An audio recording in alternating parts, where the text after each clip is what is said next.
1940, the groups were all shut down. The Casa d'Italia was sequestered and the network of assistance vanished. When you add fear into the equation, divisions are created. Families, friends, and neighbors are afraid to help the wives of the internees for fear that they could be interned themselves. Canadians put the signs on their doors to show that they had bought victory bonds, displaying their support for Canada's war effort. According to Antoinette Palmieri, the Italians hardly had enough money to eat, let alone buy victory bonds. Unfortunately, this was often interpreted as anti-Canadian. Nicola Doganieri was making weekly payments towards his furniture, sewing machine and stove. They were almost paid off when everything was illegally seized by the store while no one was home.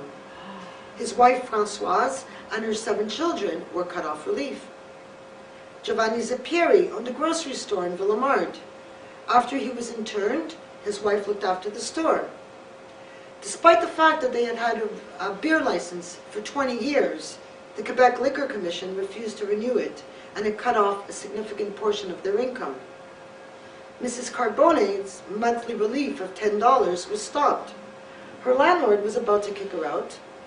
According to a letter written to the custodian by a friend, they refused her a house on account that the local French and English newspapers were all publishing that relief would be cut off shortly for Italians.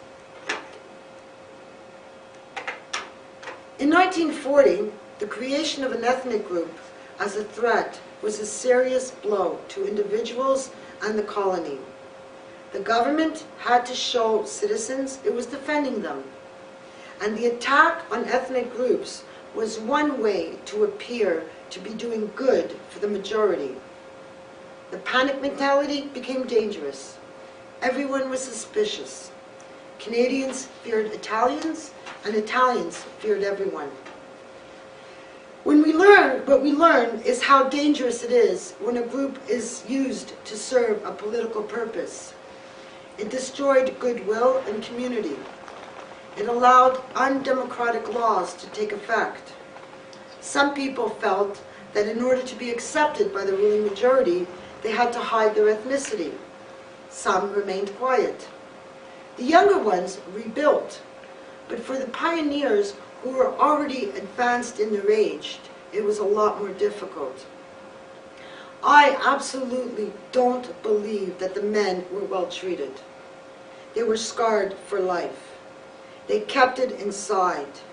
Some handled it better than others.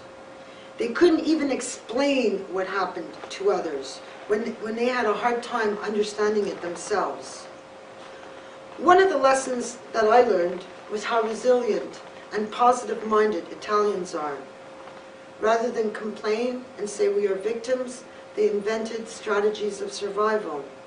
In times of extreme crises, Italian Canadians showed their best citizenship. Thank you for listening.